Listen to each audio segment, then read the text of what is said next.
So hey guys, welcome back to our new blog. तो जैसा कि ये हमारी चैनल की फर्स्ट वीडियो है एंड इस वीडियो में आपने थंबनेल देख के जान ही गए होंगे कि इस वीडियो में क्या होने वाला है।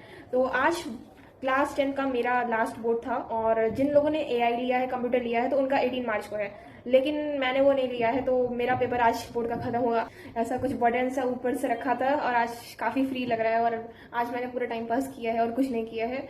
तो लेकिन मेरा कौन सा सेट आया था, मेरे कितने नंबर हैं, ये काफ़ी सारे क्वेश्चंस आपके माइंड में होंगे। तो इसी के लिए वीडियो लेकर आए हैं। और ये रहा मेरा क्लास 10 मैथ्स का बोर्ड का क्वेश्चन पेपर। तो इसमें मतलब मैंने इसको देखा था तो इसमें ज़्यादा मतलब क्वेश्चन जो ऋतिक सर ने पढ़ाए थे अपने चैनल पे, अलग सर वाले चैनल पे, मोस्टली क्वेश्चन उसी से आए थे। लॉन्ग क्वेश्चन स्पेशली, मतलब एक लॉन्ग आंसर था, लॉन्ग क्वेश्चन था, उसमें ट्रेन के बारे में कुछ दिया था, वो सेम टू सेम वही पीडीएफ में प्रिंट हो गया था।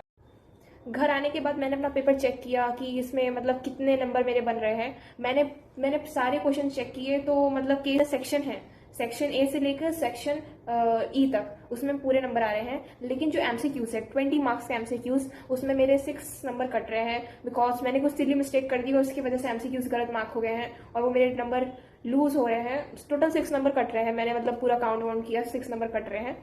और अगर मेरे एक्सपेक्टेशन यही है कि 70 के ऊपर आ ही जाएंगे ना मैथ्स में, और 70 के ऊपर आ जाएंगे। बाकी एग्जैक्ट बताए तो 74 शायद ऐसे होने चाहिए। बाकी 6 नंबर तो मैंने काट दिया है और बहुत सी लिए मिस्टेक है। मुझे इस बात पर गुस्सा लग रहा है कि इतनी छोटी छोटी मिस्टेक मैंने कर दी। एंड ऐसा नहीं कि पेपर बहुत ज़्यादा टफ आया, पेपर बहुत ईजी आया था। जैसे ऋतिक सर ने पढ़ाया था अपने लेक्चर में, सेम वही आया था। ऐसे ज़्यादा कुछ एक्स्ट्रा नहीं है कि कुछ एक्स्ट्रा पूछ लिया हो, ऐसा कुछ भी नहीं था। सिंपल पेपर था, बहुत ईजी पेपर था मेरा। मुझे तो पेपर काफ़ी ईजी लगा था। सेट 1 था मेरा और 3/1/1 मेरा स्कोर है क्वेश्चन पेपर का। तो आपका कौन सा सेट आया था, आपका कैसा था, वो कमेंट ज़रूर करिएगा ताकि मैं भी देखूँ कि मेरा ही सेट ईजी आया था, बाकी सबका भी अलग अलग सेट है, जो बाकी सबका भी क्या पता टफ आया हो। मैंने तो स्टैंडर्ड लिया है और आपने जो भी लिया है, आपने जो भी कोई भी क्वेश्चन पेपर मिला है, आपको कोई भी क्वेश्चन पेपर मिला है, आप कमेंट करिए और बताइए आपका सेट डिफिकल्ट था। और साथ में ये भी कमेंट कर दीजिएगा कि क्लास 10 सीबीएसई में सबसे डिफिकल्ट सेट कौन सा था, ये मुझे जानना है। ये रहा मेरा मैथ्स का क्वेश्चन पेपर और इसमें मैंने सारे आंसर मार्क कर लिए हैं। अगर आपको भी चेक करना है तो आप एमसीक्यूज चेक कर सकते हैं। इसका ऑप्शन डी था और क्वेश्चन नंबर 2 का ऑप्शन बी मैंने मार्क किया है। और ये 3 का मतलब मैंने डी मार्क कर दिया था, लेकिन इसका करेक्ट आंसर बी है। और इस 4th का बी है, 5th का ये -1 आएगा, मैंने ध्यान नहीं दिया था। मैंने इसमें ना सिली मिस्टेक की थी कि सेक का मतलब ये तो सॉल्व कर लिया, मुझे लगा कि tan square minus sec square is equal to 1 वाली प्रॉपर्टी है। मतलब ऐसा माइंड में इतना बैठ गई थी कि मैंने ध्यान नहीं दिया कि जो सेक है, सेक को शिफ्ट किया, साथ में 1 को भी शिफ्ट किया है, तो ये -1 इसका आंसर होना चाहिए। मैंने ए मार्क किया है, मेरा ये आंसर इसमें कट गए थे। और इसका एचसीएफ लेते वक्त मैंने पता नहीं क्या रफ में कुछ गलती कर दी थी कि इसके मतलब मेरा आंसर ये आ रहा था, जो कि इसका करेक्ट आंसर ऑप्शन डी है। और ये वाला बिल्कुल सही था, ईजी था ये क्वेश्चन। इसका ए ऑप्शन है और इसका डी। और इसका मतलब मैंने ऑड इवन नंबर में ध्यान नहीं दिया और मैंने ऑप्शन डी मार्क कर दिया, बट इसका आंसर सी है। इसका आंसर सी। 11 का आपका बी ऑप्शन सही है और 12 का आपका सी एंड 13 का आपका डी एंड 14 का भी डी, 15 का डी, 16 का ए, 17 का बी,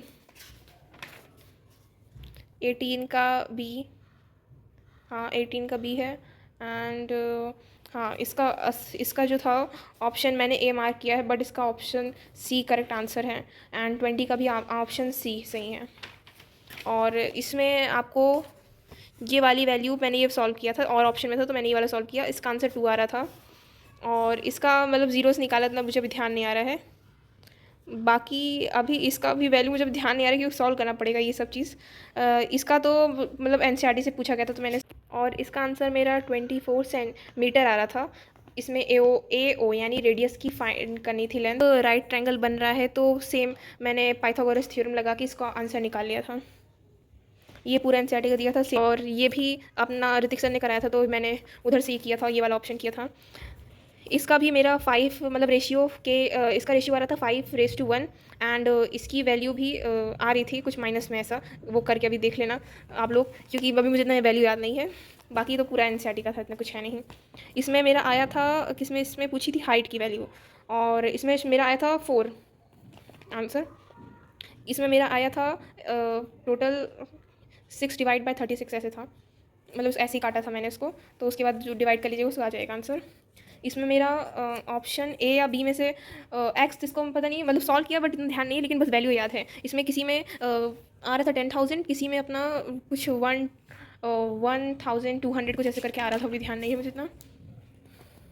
ये वाला क्वेश्चन पहले तो मुझे बहुत टाइम लगा बट मेरे से बन गया था, ऐसा कुछ नहीं था, क्योंकि पैरेललोग्राम दिया था तो अपोजिट, सिंपल सी बात है, पैरेललोग्राम में अपोजिट साइड पैरेलल रहती है, तो उससे क्या कारण होता है कि जो डायगोनल्स जो जा रही थी, जो डायगोनल से बन के जा रही थी, वो अल्टरनेट इंटीरियर एंगल बना रही थी, साथ में वर्टिकली अपोजिट जो एंगल एफ इस वाले का ट्रायंगल का रहेगा और इस वाले ट्रायंगल का, दोनों का वर्टिकली अपोजिट से, मतलब एक राइट सिमिलैरिटी से हम उसको कर देंगे कि ये सिमिलर है दो ट्रायंगल करने के बाद, फिर उसके बाद उसको हम CPST से ये लिख सकते हैं, उसको मल्टीप्लाई कर देंगे, ऐसा मेरा प्रूफ मैंने किया था। इसकी यूनिफॉर्म स्पीड 40 किलोमीटर पर आ रही थी। हाँ, इसका F20 आया था मेरा। हाँ, इसमें मोड भी दिया था ना, तो इसमें मोड दिया था तो मैंने कुछ फाइंड किया था, तो पॉइंट में आ रहा था आंसर, मतलब कि 19 पॉइंट समथिंग कुछ ऐसा था, ध्यान नहीं है इतना मुझे। बाकी इसमें A4 निकालना था, A5 A6 निकालना था, इसमें A8 निकालना था, और इसमें S10 निकालना था, ये मैंने किया है। इसमें हमको इस पूरे 10 जितने हैं इसकी हमको एक थीटा, मतलब कि एक जितने वो सेक्टर है उसकी एंगल बताना था, तो सिंपल सी बात है, पूरे एंगल का अपना 360 होता है, तो उसमें 10 पार्ट्स में डिवाइड किया है, 360 डिवाइड बाई 10 जो कि 36 डिग्री अपना आता है, और इसका मैंने वही फॉर्मूला लगा के आंसर निकाल लिया, इसमें भी फॉर्मूला लगा के आंसर निकाल लिया। ये वाला बहुत काफ़ी इजी क्वेश्चन था, मुझे मतलब टाइम ही नहीं लगा इसमें ज़्यादा। इसमें मैंने ये वाला किया है, और एक ये वाला भी किया है। इसका H ही आएगा, और इसमें क्या होगा, H और √2 आएगा। इसमें आपका आ रहा था, मतलब ये वाला ट्रायंगल में हमको ये दिया था और ये फाइंड करना है, तो मतलब cos 60 लगाया था, तो 1/2 तो अपना 50, हाँ 50 आया था, 50 घर आने के बाद मैंने अपना पेपर चेक किया कि इसमें मतलब कितने नंबर मेरे बन रहे हैं। मैंने सारे क्वेश्चन चेक किए, तो मतलब केस बेस में तो मेरे सेक्शन ए से लेकर सेक्शन ई तक उसमें पूरे नंबर आ रहे हैं, लेकिन जो एमसीक्यूज है 20 मार्क्स के एमसीक्यूज, उसमें मेरे 6 नंबर कट रहे हैं, बिकॉज मैंने कुछ सिली मिस्टेक कर दी, उसकी वजह से एमसीक्यूज गलत मार्क हो गए हैं और वो मेरे नंबर लूज हो रहे हैं। टोटल 6 नंबर कट रहे हैं, मैंने मतलब पूरा काउंट किया, 6 नंबर कट रहे हैं। और अगर मेरे एक्सपेक्टेशन यही है कि 70 के ऊपर आ ही जाएंगे मैथ्स में, और 70 के ऊपर आ जाएंगे, बाकी एग्जैक्ट बताए तो 74 शायद ऐसे होने चाहिए।